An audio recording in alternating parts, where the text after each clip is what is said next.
Hey everyone, it's George from Blockchain DXB and today is the 15th of July 2025, and if you look at the prices of Bitcoin on the global cryptocurrency market, guys, it is definitely falling down, isn't it? And the answer to this is pretty simple, guys. Today the inflation data will be out and it's going to be really interesting to see what the numbers are, and I cannot stress this enough, guys. Make sure you go out and look at information from the official source, and the official source is the Bureau of Labor Statistics website, that is www.bls.gov. Now you would be surprised that mainstream media does go and put out a completely different narrative, and they're already saying that the inflation has already picked up pace, which according to me does not make a lot of sense, because if you look at the job market conditions, guys, the economic report states that 147,000 jobs has been added, but nonetheless, guys, let's go and wait and see what the report is. Now one of the reasons why this data is important is because based on this data as well as other factors, Federal Chair Jerome Powell will be making a decision whether to reduce the interest rate, keep the interest rate or increase it, and we know President Donald Trump wants him to go and reduce the interest rate, isn't it? Now because of this inflation data, guys, a lot of notorious whales, traders, as well as high net worthy individuals and institutions, they are trying to manipulate the market because it is a great opportunity for them to go and benefit from it. A lot of them might be short trading. At the same time, once the prices go down, they are the ones who will be buying a lot of Bitcoin and cryptocurrencies as well. And if you look at the global cryptocurrency market, guys, right now it is kind of looking like a bloodbath, isn't it? What is really bizarre is, yesterday the prices did actually cross the $122,000 mark, but today the prices of Bitcoin has gone down by well over $5,000.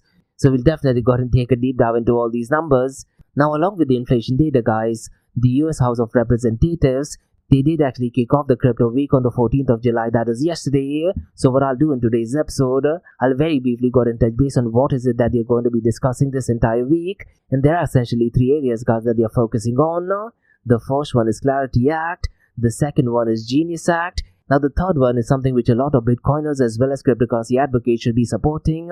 That is the Anti-CBDC Surveillance Act. So we'll definitely go ahead and discuss what this news is all about. Now in today's episode, guys, I won't be able to give out more information because this entire week is crypto week, isn't it? Hopefully we'll get some information by the end of this week. But what I'd really urge you to do is go to the US House of Representatives website and look at information from first source. And as and when I get any information, I'll definitely go ahead and update it in the Blockchain DXB podcast. Now we do have some macro level news in today's episode. Now the first one is all the way from Kazakhstan, guys. Now Kazakhstan, guys, who have been a massive advocate of Bitcoin and cryptocurrencies, they are planning to create a state crypto reserve to hold confiscated digital assets. And here's the interesting thing, guys. Kazakhstan's national bank, what they are planning to do is, they are considering investing part of its gold and foreign exchange reserves as well as national funds into crypto-related funds. So really interesting move, isn't it? And rather than government buying Bitcoin and cryptocurrencies, guys, they will take the confiscated digital assets as well as taxes from state block mining and then go ahead and putting that into crypto reserves. Definitely brilliant idea in my honest opinion. So we'll definitely go ahead and touch base on this news. Now unfortunately, guys, the next news is not a positive one, and this is all the way from Australia, and looks like Australia is focusing more on central bank digital currencies, and they've started an initiative called as Project Acacia, which is all about central bank digital currencies. And this initiative, guys, is a joint venture between Reserve Bank of Australia as well as Digital Finance CRC. And what is really interesting to note, guys, is this will be a pilot wholesale CBDC, and they're working on platforms such as Hedera, Redbelly network, Corda as well as Canvas. So there's pretty much nothing to do with blockchain technology as such, isn't it? And I cannot stress this enough, guys. This is one of the reasons why we truly need to understand the importance of Bitcoin, because central bank digital currencies are exactly opposite of Bitcoin, isn't it? So we'll definitely go ahead and touch base on this news. Now the final news, guys, I'd like to discuss has to do with Grayscale. And Grayscale has filed a confidential listing to enter public markets. So it looks like now the narrative is also regarding IPOs, because Circle, the issuers of USDC, did something similar. And now looks like Grayscale wants to go ahead and do that as well. So we'll definitely go ahead and discuss what this news is all about. Now in today's episode, guys, let's go ahead and also discuss two news from Dubai, UAE and the Middle East. And the first news I'm going to be talking about has to do with a partnership in the world of artificial intelligence. And Dubai Quality Group, also called as DQG, they have signed a strategic partnership with Corda, and they want to drive data innovation across United Arab Emirates. Now the second news, guys, is from the Kingdom of Saudi Arabia, and what I'm really liking is they are focusing on public education for schools and they are introducing an AI curriculum. So we'll definitely go ahead and discuss what this news is all about. Now look guys, so far as United Arab Emirates and Saudi Arabia is concerned, they're aggressively moving ahead in artificial intelligence, isn't it? And according to me guys, Middle East is definitely the place to be so far as artificial intelligence is concerned. And just few days ago, Elon Musk did actually go live via X Spaces and he introduced the latest version of Grok 4. And according to me guys, Grok 4 is something absolutely unbelievable. I do think it has the possibility to go ahead and change the history of humanity as well. Pretty soon artificial intelligence via Grok 4 will be able to identify new physics, new medicines and quite a lot of other things. So definitely go ahead and check out Grok 4 as well. Now we have quite a lot of interesting things to cover in today's episode. Let's kickstart with it right away.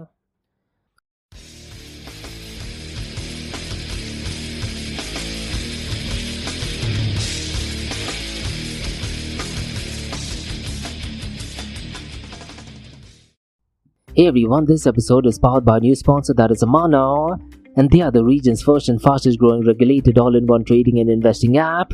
So look guys, whether you're looking into investing in US stocks like Apple or Tesla, or mega giants like ADNOC or Salik, Amana puts the financial markets on your fingertips. It includes gold, foreign exchange, ETFs, futures, commodities, and guess what guys? They have over 375 cryptocurrencies, and this makes them the biggest crypto selection in the region. Now for the Blockchain DXB listeners guys, if you want to go ahead and build long-term wealth without thinking about it every day, explore Amana's pre-built auto investment plans, and all you have to do is set your monthly budget, choose your preferred asset category, and let Amana automate the investing for you. Zero fees, zero lockups, 100% customizable. And here's the thing guys, funding your account is easier than ever. You can fund your account with Apple Pay, Google Pay, credit cards, instant bank deposits and even crypto wallets.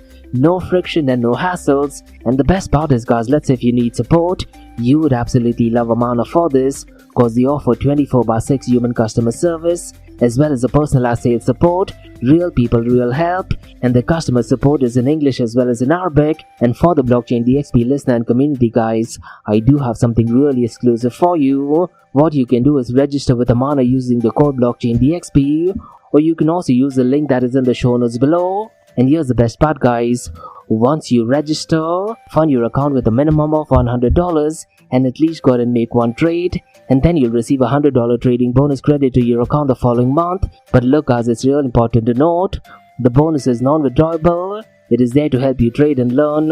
So look guys, if you're looking for a transparent, powerful and easy to use app, that's Amana for you. So what are you waiting for guys? Download the app now, or you can also visit the website that is amana.app, and don't forget to use the code Blockchain DXB. And Amana guys is all markets one app. Next guys, I'm happy to announce that Blockchain DXB is the official media partner with one of the OGs in the cryptocurrency and blockchain event space, and that is Blockchain Futuristic Conference taking place in Florida this year, as well as ETH Women taking place simultaneously. And trust me guys, this is an event that you don't want to miss, isn't it? Cause for the very first time, North America's most immersive Web3 event is heading to the United States of America, and the Blockchain Futurist Conference and ETH Women event is actually taking place between the 5th and 6th of November. And the location is absolutely stunning guys. It is taking place at Guitar Hotel at Hard Rock, which is in Hollywood, Florida. That's right guys, palm trees, panels, and the biggest mind in blockchain and cryptocurrencies all in one place. So there will be multi-stage panels, NFT galleries, DeFi showcases, hand-on tech demos, metaverse experiences, even outdoor VIP cabanas and quite a lot more. And the Guitar Hotel at Hard Rock guys is one of the most iconic venues in the country. So look guys, if you're in the Web3 space, cryptocurrency, Bitcoin or even artificial intelligence space, or just want to do some serious networking, this is the place that you got to be. And to all of you Blockchain DXB listeners guys, we have something really interesting for you, because you can get a 25% off the tickets. So just use the code DXB25, and the link to the event as well as the code is in the show notes below. And as an official media partner, I'll be doing exclusive live coverage, interviews, behind the scenes access, and I will be spotlighting some of the most exciting projects shaping the future of decentralized finance tech. So if you're at the venue guys, definitely come and say hi. Maybe we can catch up for a coffee as well. So listen guys, the code is DXB25, and by using this code you will be eligible for a 25% discount And the event is taking place between the 5th and 6th of November 2025 at the iconic Guitar Hotel at Hard Rock, that is in Hollywood, Florida. And in the show notes below, guys, there's all contact details for Blockchain Futuristic Conference Florida 2025, as well as Eat Women. And look, guys, this is the future of blockchain technology brought into life, so don't just read about it. Be there and head to the website, that is futuristconference.com, and go ahead and use the code DXB25. So see you at the event. Next, Advanced Media. Advanced Media, guys, is the largest distributor of professional video, photo, broadcast and cinematic equipment and accessories in the Middle East and MENA region. With over 2 decades of experience, Advanced Media is now the largest distributor in the Middle East, representing more than 100 recognizable brands, including brands such as Zeiss, DJI, Hasselblad, Red and Rode. As a matter of fact, guys, the very mic that I'm recording is being sponsored by Advanced Media as well, and Advanced Media has showrooms in Saudi Arabia and services as well. Looks like they're definitely taking the Middle East by storm. And here's the beautiful thing, guys, they're taking corporate social responsibility very seriously, and they're focusing on 3 P's, that is people, planet and prosperity. Now listen, guys, if you do want to find out more information regarding the statement of corporate social responsibility, check out the website, that is www.amt.tv. And here's the beautiful thing, guys, they also want to be a leader and set an example and reputation as a pioneer and member of the community. And in doing so, guys, they also have an AMT scholarship with SAE Institute in Dubai, UAE, so definitely check it out.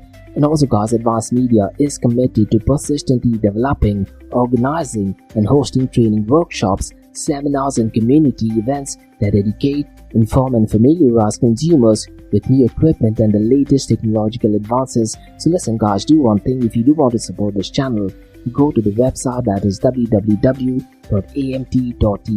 and follow the social media channels as well. All of the details are in the show notes below. Next, Startup OI is global one-tech platform for tech. It offers global high-paying tech jobs with flexibility in working time and location, global free tech events, and tech networks to connect with global like-minded engineers. A brilliant platform to listen to the tech experts in Metaverse and to grab their insights. Now listen, all you have to do is download the app Startup OI. If you're using an Android version, go to Google Store and App Store for iOS devices. Alternatively, you can also click on the show notes below to download Startup OI. Next, guys, listen, if you're into fitness, if you're into adventure, if you want to do something wild but still want to keep your health in check, there is a new podcast in town, a podcast focusing on obstacle course race in the Middle East. The podcast is called the Race-Pace Podcast. So check out the Race-Pace Podcast across all leading platforms. And the Race-Pace Podcast is a peer-to-peer community-driven podcast where they talk all about obstacle course race in the Middle East, from Sandstorm to Spartan Race, from Tough Mudder to Desert Warrior Challenge, and also the Government Gulf Games, and quite a lot more. The podcast has interviews with athletes locally and internationally to get inside scoop on how athletes prepare for obstacle course race. In the podcast, they also talk about interesting stories on why they are motivated to do obstacle course race. And that's not all. They also plan to release 7 NFTs, and these NFTs are no ordinary. These NFTs will represent every emirate in the UAE. And listen, guys, these NFTs are going to be absolutely massive. So do one thing, go to Spotify, go to iTunes, go to any leading podcasting platform, check out the Race-Pace Podcast across all leading platforms. And finally, guys, not your keys, not your crypto. If you have dabbled with cryptocurrencies and now are seriously getting to protect your cryptocurrencies, there is no better way to protect it by using a hardware wallet. And this is where Ledger Wallet kicks in. And Ledger Wallets are hardware cryptocurrency wallets made by Ledger, a company headquartered in Paris, France. And Ledger's hardware wallets are multi-currency wallets that are used to store private keys for cryptocurrencies offline. And Ledger offers 2 hardware wallets, the Ledger Nano and Ledger Nano X wallets. They are world-class experts with extensive crypto security backgrounds. They continuously look for vulnerabilities in Ledger products in a constant effort to improve the level of security. Now, in today's world, securing these digital assets is a critical challenge, and this is where Ledger kicks in. So click the link below to buy your hardware wallet and support this podcast. It is a brilliant way to support this podcast. So what are you waiting for? The link is in the show notes below. Now, guys, since you're taking care of that, let's kickstart by looking at the global cryptocurrency market. Now, the global cryptocurrency market has drastically fallen down, And the answer is pretty simple, guys. Today the inflation data will be out, and as I mentioned earlier, these are opportunities for notorious whales, traders as well as high net worthy individuals to go ahead and manipulate the market, isn't it? But what is really interesting to note is, if you look at the ETF inflows, it is definitely doing much better than average days, and the ETF inflows right now is at $556.4 million. Along with that, guys, if you look at the volume of stable coins, the numbers are definitely looking great. So personally, I'm definitely not worried about it. It would have been worrisome, let's say, if the ETF inflows would have been down, as well as the volume of stable coins would have been down, because that would actually mean that there is some kind of panic in the Bitcoin and cryptocurrency world. But because of these metrics, guys, I'm kind of not too upset with what is going on in the Bitcoin and cryptocurrency space. Now, that thing being said, guys, the global cryptocurrency market has drastically fallen down to $3.74 trillion, and since the last 24 hours, it is actually down by 6.8%. And here's the thing, guys, if you look at the total cryptocurrency market volume, today it is at a staggering $217 billion, which just means a lot of activity is taking place as today. Now, if you're a centralized exchange, guys, you're charging fees based on the transaction. So for centralized exchanges as well as decentralized exchanges, it does mean a lot of additional revenue, isn't it? And if you look at the cryptocurrency market volume since the last 24 hours, it is actually up by almost 44%. But surprisingly, guys, the volume of decentralized exchange hasn't picked up pace, and today it is below the $17 billion mark. It is only at $16.92 billion. And if you look at the total fees collected by decentralized exchanges, today it is at $92.34 million. And the total value locked across all decentralized protocol is $126.13 billion. Now, one matrix, guys, which I personally keep an eye on is the decentralized to centralized exchange dominance, and today that number is 46.11%. But look, guys, it is really important to note, a lot of centralized exchanges also use decentralized exchanges, and because the volume of stablecoins has picked up pace, but the volume of decentralized exchange hasn't improved a lot, there is a very high possibility out of this 46.11%. Centralized exchanges may be accounting for 30%, who's to say maybe even 35%, isn't it? So these are some metrics you should be looking at in my honest opinion. And all of these metrics, guys, is available via DeFiLlama.com, DappRadar.com, CoinGecko, as well as CoinMarketCap. And then, guys, you also need to look at a couple of bots via Twitter or X as well. Now, one matrix, guys, which is relatively consistent irrespective of what happens in the cryptocurrency space, that is the real world assets total value locked. And surprisingly, that has actually pumped up since the last 24 hours. Today it is at $12.93 billion. Now let's quickly run through the volume of decentralized exchanges. And PancakeSwap is leading the pack with $6.16 billion. Uniswap is at number 2nd with $3.53 billion. Radium, guys, is at number 3rd and the volume is about the $1 billion mark. It is at $1.14 billion. Orca is at number 4th and the 24-hour volume is $877.13 million. Meteor, guys, is at number 5th.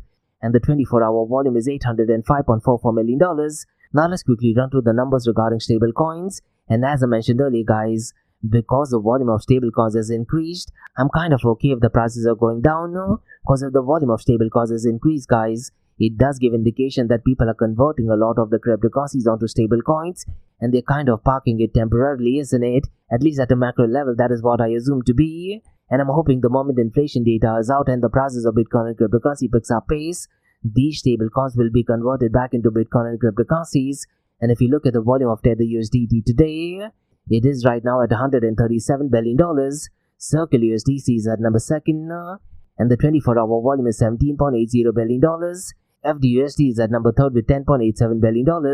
Now, guys, let's quickly run to the market cap, 24-hour trading volume and dominance between Bitcoin and Ethereum. Now, Bitcoin's dominance right now is at 62.1%, whereas Ethereum's dominance has actually picked up pace, and Ethereum's dominance is at 9.64%. Now, the dominance increasing for Ethereum is not good, which means a lot of selling is going on regarding Ethereum, isn't it? And when the prices of Bitcoin and cryptocurrency is actually going down, guys, you don't want the dominance to be increasing. And if you look at the market cap of Bitcoin right now, it is down to $2.32 trillion, whereas Ethereum's market cap is at $360 billion. Now let's quickly run to the 24-hour trading volume, guys. And surprisingly, Bitcoin's 24-hour trading volume is at a staggering $147.82 billion. I cannot think of the last time when this number was such high, to be honest. I wouldn't be surprised, guys, if the 24-hour trading volume has also reached a new all-time high. Let me know, guys, if you know of a time when the 24-hour trading volume of Bitcoin was this high. I definitely do remember Bitcoin's 24-hour trading volume reaching the $100 billion mark, but definitely not about the $140 billion mark. So the 24-hour trading volume, guys, of Bitcoin at $147.82 billion might even be on the all-time high, isn't it? Now Ethereum's 24-hour trading volume is only at $33.84 billion. Now every day, guys, on the Blockchain DXB podcast, I tend to look at one new matrix, isn't it? And what I want to do is, I want to look at the blockchain that has the total number of smart contracts, and it is no surprise that Ethereum is number one now, and the total number of smart contracts, guys, is 147,780. Now surprisingly, Polygon is at number second now. I was actually anticipating Binance BNB Chain or maybe Solana to be number second now, but surprisingly Polygon is at number second with 76,620. Binance BNB Smart Chain is at number third, and the total number of smart contracts is 53,320. Now at number 4, guys, is also a surprising one, and at number 4 is Phantom with 41,370. I was really anticipating Tron to be at number 4th, but Tron is at number 5th, and the total smart contracts is 23,900. Now based on this matrix, guys, looks like DAppRadar is not picking up information for Solana, isn't it? Cause look, so far Solana is concerned, just since the last 24 hours Pump.Fun, they did actually raise close to $500 million in just a matter of 12 minutes. So I'm pretty much sure DAppRadar is not picking up information from Solana. Now guys, let's go ahead and look at the king of all kings, that is Bitcoin. And yesterday, guys, the price of Bitcoin did actually reach a new all-time high. The price of Bitcoin did actually cross the $122,000 mark. Fortunately, right now it has taken a massive hit, and the price of Bitcoin right now is $116,865. And since the last 24 hours, it is down by 4.64%. But since the last 7 days, it is up by 7.82%. Ethereum right now is below the $3,000 mark. It is at $2,984. And since the last 24 hours, it is down by 1.77%. But since the last 7 days, it is actually up by 16.94%. Ripple XRP, guys, looks like it has taken a massive hit as well. Because yesterday I was under the assumption it will actually cross the $3 mark, but today it is down to $2.66. And since the last 24 hours, it is down by 3.56%. But since the last 7 days, it is actually up by 26.56%. Now, guys, let's go ahead and discuss the most important thing that is scheduled to be out today. And the only website, guys, to look at is the Bureau of Labor Statistics website. And I'm really curious to check what the inflation data is, because right now the tariff-related information has been added as well. And look, guys, I cannot stress this enough. Mainstream media, they tend to put out a completely different narrative regarding inflation. And one of the reasons why the inflation data is important is because, based on inflation data as well as economic data, Federal Chair Jerome Powell will be making a decision whether to keep the interest rate, reduce it, or increase it. Now you can look at it from a completely different point of view, guys. Let's say if the inflation does actually go down, Federal Chair Jerome Powell may not want to go ahead and reduce the interest rate, isn't it? Because if he does go ahead and reduce the interest rate, a lot of people will go ahead and take out loans. And if that thing happens, the spending increases, and that eventually would increase inflation. But let's say, guys, if the inflation does actually marginally pick up pace, could it be possible that Federal Chair Jerome Powell looks at it from a completely different point of view, and he decides to go ahead and reduce the interest rate? If that thing happens, guys, it would be an absolutely win for the Bitcoin and cryptocurrency space, isn't it? So let's see what the outcome to the inflation data is. Now, along with the inflation data, guys, the US House of Representatives, they did actually kick off the crypto week yesterday, and the key theme of the event was ending the era of uncertainty, and Congress delivers for crypto. Now look, guys, this theme definitely sounds great, but the whole purpose of Bitcoin was suppression of money in the state, isn't it? And according to me, guys, the best thing a government can do regarding Bitcoin and cryptocurrencies is do absolutely nothing. But at a macro level, we're still not there yet. Maybe in a decade or 2 decades time, there might be 100% separation of money in the state. Until then, guys, governments and politicians, they definitely have a very strong say in the trajectory and direction of Bitcoin and cryptocurrency adoption, isn't it? Now, regarding the crypto week, guys, last week I discussed what is it that they are going to be discussing this entire week. And the key focus of crypto week is Clarity Act, Genius Act, as well as Anti-CBDC Surveillance State Act. Now, regarding Clarity Act, guys, a bill is aiming to ensure transparency and guardrails around how regulators treat digital assets and tokenization in the United States of America. And last week, guys, I did talk about Senator Kennedy, who talked about the Clarity Act as a urine sample, because a lot of industry experts were part of this bill. And he gave an example of what happened to the internet, where industry experts were involved in making the law. So the big question, guys, is, should it be the government who should be involved in making the law, or should it be industry experts? Now, the answer to this is pretty simple. It should be a mixture of both, isn't it? So it looks like that is what they're going to be discussing regarding the Clarity Act. Now, the second one is Genius Act, and this is more to do with the United States of America, guys, because essentially it is a proposal focused on fostering innovation and blockchain technology in emerging tech, and they're doing that by creating clear guidelines, particularly for startups and developers. Now the Genius Act is more catered towards stablecoins, isn't it? Now me personally, guys, I'm not a fan of regulations as such, but when it comes to stablecoin issuers, according to me, are literally replacing the role of a bank, so it does make a lot of sense to have clear regulations for stablecoins. But one of the drawbacks about Genius Act is it does not have absolutely any room for algorithmically backed stablecoin, and according to me, guys, that is a massive drawback regarding this act. Now the final one, guys, that we're going to be discussing is the anti-CBDC Surveillance State Act. And President Donald Trump, guys, the very first day he took office, he did fulfill one of his promises of completely banning central bank digital currencies. And according to me, guys, central bank digital currencies are exactly opposite of what Bitcoin is, isn't it? And what the House of Representatives are focusing on is a measure to block the launch of US central bank digital currencies. And essentially, guys, CBDCs could enable government surveillance over citizen transactions, and Republicans, they definitely do not want that. The Democrats, on the other hand, they're definitely fans of central bank digital currencies. And later on, guys, I'll go and discuss news from Australia, because the Australian governments are massive fans of central bank digital currencies.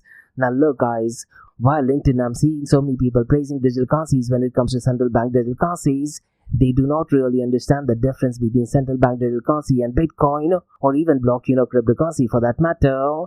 Now before we get into news from Australia, guys, let's go and discuss some news all the way from Kazakhstan. And historically speaking, guys, Kazakhstan is a massive advocate of Bitcoin and cryptocurrency, and Kazakhstan's national bank, they are considering investing part of its gold and foreign exchange reserves and national fund assets into crypto-related funds. And the national bank, guys, they are preparing to create a state crypto reserve to hold confiscated digital assets and taxes from state-backed mining. But at the same time, guys, officials are warning that such moves are high risk and should be approached with a lot of caution. And they're also focusing for tighter rules on grey market trading, as well as cryptocurrency advertising, which does make a lot of sense, to be completely honest, isn't it? Now regarding Kazakhstan, guys, they're one of the cheapest places to go ahead and mine Bitcoin, and there are two competitive advantages that they have, guys. The first one is low cost electricity, and the second one is low cost infrastructure and custom benefits. I wouldn't be surprised, guys, if Kazakhstan is probably one of the most cheapest countries to go ahead and mine Bitcoin, and a lot of OG guys have already set up the Bitcoin mining operations in Kazakhstan. So it is great that the National Bank is preparing to create a state crypto reserve, in it. Definitely positive news. Now, guys, let's go and discuss the next news, which I'm not happy about, and this is from Down Under. And Project Acacia, guys, is a joint initiative by the Reserve Bank of Australia, as well as the Digital Finance CRC, and they're doing that with support from ASIC, APRA, and the Treasury. And here's where it gets interesting, guys. They have selected 24 use cases to test how digital money and tokenized assets can work in Australian wholesale markets. Now, regarding central bank digital currencies, guys, there are essentially three different types of CBDCs or central bank digital currencies. You have wholesale CBDCs, which are essentially CBDCs that banks can go ahead and use.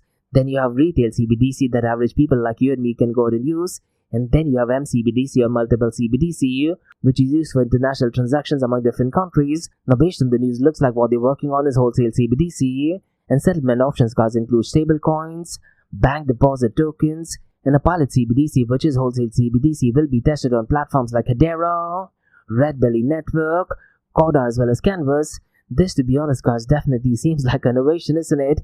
And to a certain extent, guys, yes, this is definitely innovation, but it is definitely not in the right ethos of Bitcoin and cryptocurrency, isn't it? Now, if you do want to understand the difference between Bitcoin and central bank digital currency, guys, what I'd really recommend you to do is go to my website, that is www.blockchaindxb.com, and under the tab that is blockchain, guys, you'll see a PDF explaining what central bank digital currencies are.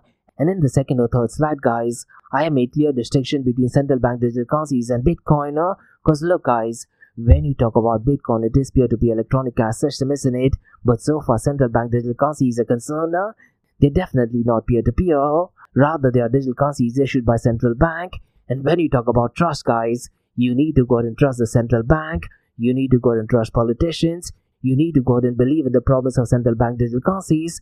But so far as Bitcoin is concerned, the element of trust is completely eliminated, isn't it? It is a completely trustless system, which in hindsight makes it completely trustworthy. And Bitcoin, guys, relies on cryptography, hashing algorithm, as well as mathematics, rather than relying on politicians who could be notorious. And one of the most important differences between central bank digital currency and Bitcoin is Central banks are 100% in control of issuance, management as well as supply. But so far as Bitcoin is concerned, there's absolutely no one in control. The code manages the entire Bitcoin, and you know by now that the supply is fixed as well as in it. And when you talk about adoption of Bitcoin, guys, since the last 15 years, the growth has been completely organic. No one can go and force you to go and use Bitcoin, isn't it? But so far as central bank digital currency is concerned, you can definitely have mass adoption, and that can be done by law and forceful adoption. And then when you look at the pillars of open blockchain, guys, it is needless to say central bank digital currencies do not follow the ethos of open blockchain. And central bank digital currency by the word itself says that it is centralized, but so far as Bitcoin is concerned, it is a completely distributed system. So look, as Australia as well as other countries, they're definitely promoting central bank digital currencies as a new form of digital money, which on paper definitely sounds true, but it is exactly the opposite of why Bitcoin was created, isn't it? Now look, as that thing being said, central bank digital currencies definitely have brilliant use cases as well. And according to me, guys, when you talk about things, let's say like metaverse or even artificial intelligence subscription models, it does make a lot of sense to go out and use CBDCs as opposed to, let's say, cryptocurrencies or Bitcoin. That is just my honest opinion. But again, guys, do one thing, go to blockchaindxb.com, and under the tab that is blockchain, please feel free to go and download the PDF that explains the difference between Bitcoin as well as central bank digital currencies. So these were some macro level news, guys, on the Bitcoin blockchain cryptocurrency world. Now let's go and look at two news from Dubai, UAE and the Middle East. Now the first, guys, is a really interesting partnership, and Dubai Quality Group and Corda, they have signed a strategic partnership to drive data innovation across United Arab Emirates. So let me go ahead and give out more information regarding this, because this partnership aligns with UAE's artificial intelligence strategy and national digital transformation goals. And so far as Corda is concerned, guys, they are a global leader in operational data platforms, and they have joined forces with UKG to promote data delivery excellence. Now the collaboration aims to deliver AI-powered solutions and create advanced data warehousing frameworks, and both entities, guys, target government and private sectors to establish a single source of truth for data. And the expected outcomes are better decision making, streamlined operations and faster digital transformation. Now the memorandum of understanding was addressed by Samira Mohammed, who is the managing director of UKG, and Margaret Hedera is the general manager of Corda. And Samira Mohammed's keynote highlighted UKG's mission to foster quality, excellence as well as innovation, and Margaret has presented and showcases Corda's ability to analyze live, detailed data in real time. So look, as this particular partnership reflects a shared vision to position the EU as a global leader in AI and data intelligence, isn't it?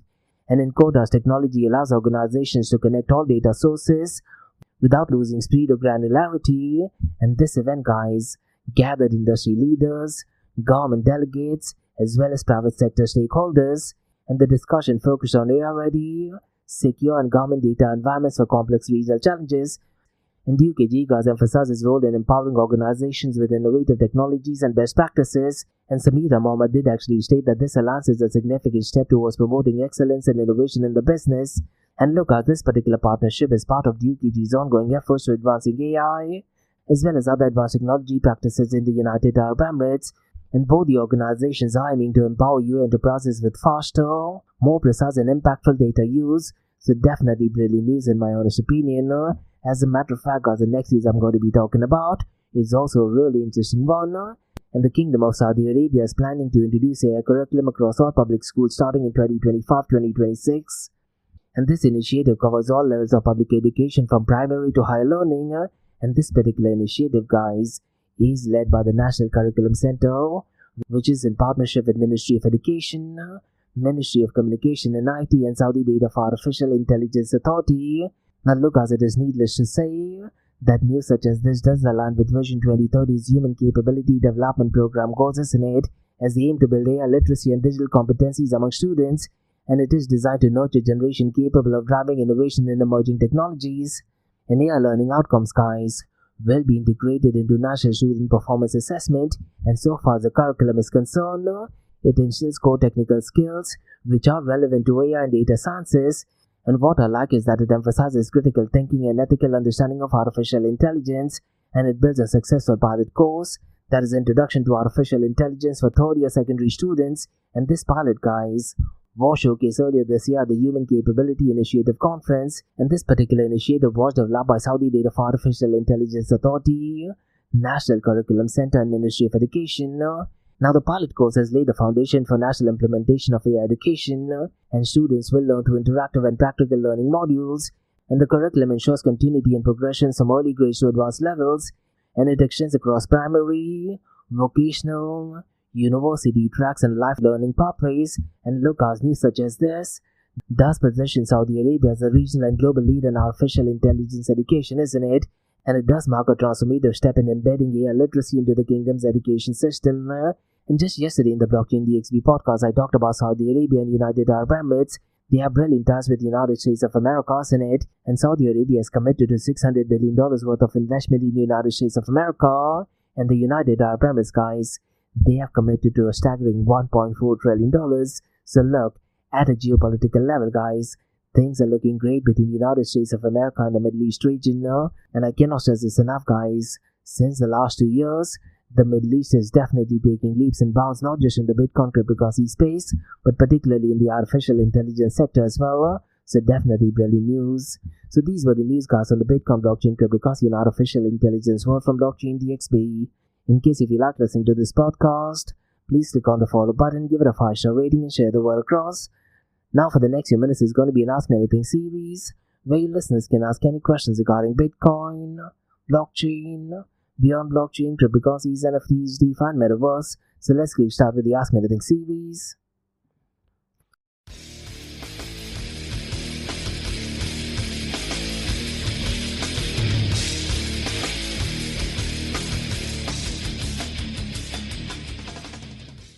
Hey everyone, it's George from Blockchain DXB. You're listening to the Ask Me Anything series, where your listeners can ask any questions regarding Bitcoin, blockchain, beyond blockchain, cryptocurrencies, NFTs, DeFi, and Metaverse. I have a question by Wayne who asks, do you support a country like Kazakhstan creating a state crypto reserve, or is it too risky? This, to be honest, Wayne, is such a brilliant question. Now look, I do think that Kazakhstan exploring a state crypto reserve is a bold, but at the same time it is a very calculated move, because historically speaking, Kazakhstan has been a massive advocate of Bitcoin. Now on a positive side, if you look at it, Wayne, it does diversify the national reserve beyond gold and foreign currency, isn't it? And secondly, they are leveraging the position as a global Bitcoin mining hub, and they are turning operations advantages into strategic reserve. And more importantly, Wayne, I do think moves such as this does signal to markets that they are forward thinking and open to innovation. And roughly around 6 months ago, I did receive a couple of emails from businesses from Kazakhstan, and what I really liked is they were focusing on educating businesses on Bitcoin, and rather than focusing on the price-related information, they were focusing more on educating the businesses on Bitcoin and cryptocurrencies. But that thing being said, Wayne, there are a couple of risks associated with this as well, isn't it? Because we know how volatile the Bitcoin and cryptocurrency space is. As a matter of fact, since the last 24 hours, the prices of Bitcoin has gone down by well over $6,000. So look, if they do go ahead and put Bitcoin as part of the reserves, it could actually create a sudden balance sheet swing, isn't it? And one of the things even the officials were warning about is kind of connected to regulatory uncertainty, which essentially means that global policies could actually shift overnight. Now we know under the Trump administration, things are definitely looking great for United States of America, particularly regarding Bitcoin and cryptocurrencies. But let's say after President Donald Trump's reign is over, and if a Democrat is elected as president, they are massive detractors of Bitcoin and cryptocurrencies. Could it be possible the price of Bitcoin and cryptocurrencies drastically fall down? There is a very high possibility for that. And the other thing regarding Kazakhstan's move is, when you talk about trust in general public, it could actually erode if it is not done with clear rules or transparency. So what I think of is when, let's say if Kazakhstan does actually treat it from a long-term point of view, similar to maybe how central banks keep gold, while at the same time they have clear government oversight and even a cap on exposure, I do think it could strengthen the economic resilience, and it might turn out to be a massive win for them, isn't it? That is what my honest opinion is. Now I do have another question by John who asks, with CPI data dropping later today, do you think inflation reports actually drive long-term crypto trends, or are they just short-term noise? This, to be honest, John, is such a brilliant question. Now let me go ahead and explain. When you talk about inflation, on paper at least, Bitcoin should be hedged against inflation, isn't it? Unfortunately, John, that is not how it works. On paper, when inflation actually picks up pace, that should be the time when the prices of Bitcoin and cryptocurrency should be pumping up, because essentially it is a hedge against fiat currency. But we are not there yet. Maybe it might take a decade or maybe less, and that could be an indication we are probably heading towards hyper-Bitcoinization as well. But for now, in my honest view, John, inflation reports like CPI are more of a short-term catalyst rather than a long-term driver for cryptocurrency adoption, no? Because in the hours and days around the release, you often see sharp swings, isn't it? Yesterday, the price of Bitcoin did actually reach a new all-time high, and today it has drastically fallen down. And since the last 5 years or so, since I've been tracking whenever the CPI data or inflation data is out, prices do tend to fluctuate 24 to 48 hours before, but immediately after a few days and weeks, the prices do tend to calm down. Because if you look at Bitcoin's narrative, John, it isn't built on just 1 month's inflation print, rather it is built on the bigger trend on monetary debasement, central bank policies, and how people hedge against Bitcoin over the years. But look, when you talk about inflation reports, at least for now it is more of a short-term trend, but from a long-term perspective it is more geopolitical things, political view, particularly in the United States of America, that actually sets the trend. Because this whole saying, when the United States of America has cough, the entire world has pneumonia, that definitely stands true, isn't it? And now things like war is also impacting the price of Bitcoin and cryptocurrencies in a negative way. But again, look, John, on paper it should be exactly the opposite. During times of war, that should be the time when Bitcoin should be hedged. Hopefully we might see that in probably a decade or maybe less. But definitely an interesting question. And as I mentioned earlier as well, John, based on the inflation data or CPI data, Jerome Powell, they got to make a decision whether to keep the interest rate, reduce the interest rate, or increase it. So news such as this directly impacts other policies as well. And that is the reason why this data is so important. But definitely interesting question. And that's about all, guys, on the Ask Me Anything series on Blockchain DXB. In case if you like listening to this podcast, please click on the follow button, give it a 5-star rating, and share the word across. Remember, Monday to Thursdays we have the Blockchain DXB podcast, where we cover top news and information pertaining to the process. We look at geopolitical news. We also look at latest technological developments. And then we look at 2 news from Dubai, UAE, and the Middle East.